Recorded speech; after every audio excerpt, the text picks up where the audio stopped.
And we will find out. John Glasgow, good to have you with that. Thank you so much. I'm pleased to bring in our first guest on this, editor-in-chief over at the National Review, Rich Lowry, with us today.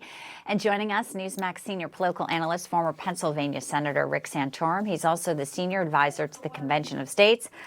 Rick served the Keystone State in Congress for 16 years. He is known as one of the most successful government reformers in our history. Gentlemen, welcome in. Maine is such an interesting state. I mean, I grew up in New England. You know, we always thought it was just the lobstermen, but now apparently a Nazi tattoo. And, well, anything can go as long as you're fighting, I guess, Susan Collins. Just want to put this up. John pointed to this. The former political director today, gentlemen, for Graham Platner, out with this brand new op-ed in the Washington Post. I know firsthand why Graham Platner shouldn't be a U.S. senator. It's written by Genevieve McDonald, saying, "We have learned to excuse what we should condemn. I want better for my daughters and for the people of Maine," saying he lied to her about his tattoo, the Nazi tattoo, and mentioned allegations of him referring to white Americans as racist or stupid. Sarah Santorum, I'll start with you. Is this a vote for him or just against Susan Collins?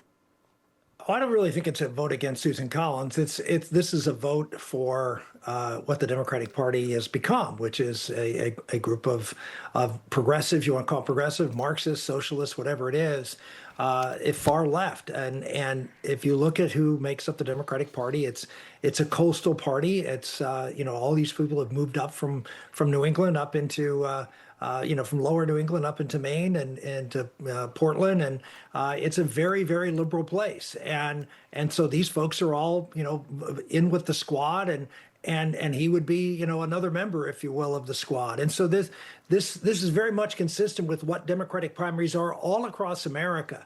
The issue here is the editorial that was you just cited.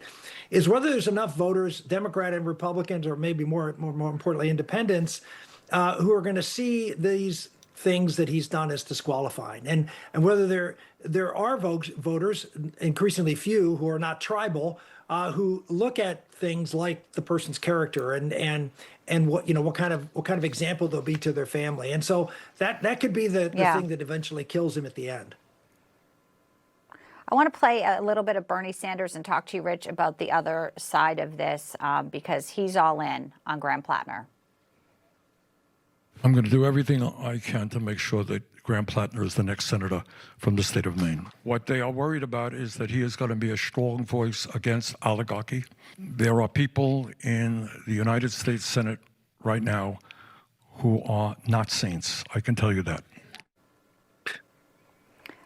There's interesting reaction, though. I mean, there's this one woman quoted in Politico saying, "I'm feeling let down, disappointed. I don't think it was handled well. I don't think he took responsibility for it," meaning all of his scandals.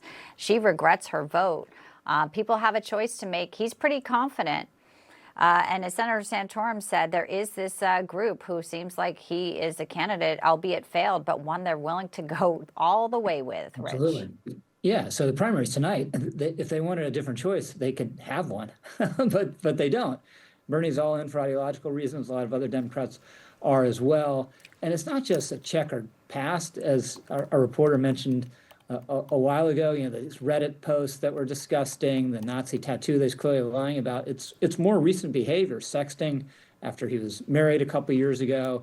Now we know about abusive relationships with girlfriends, and Democrats are panicked about the potential that there are other shoes to drop, which I would guess there probably are. So Susan Collins, she's always endangered up there, but she's beaten less flawed candidates before than Graham Platner. So I think, given events the last week or so, you got to favor her up there.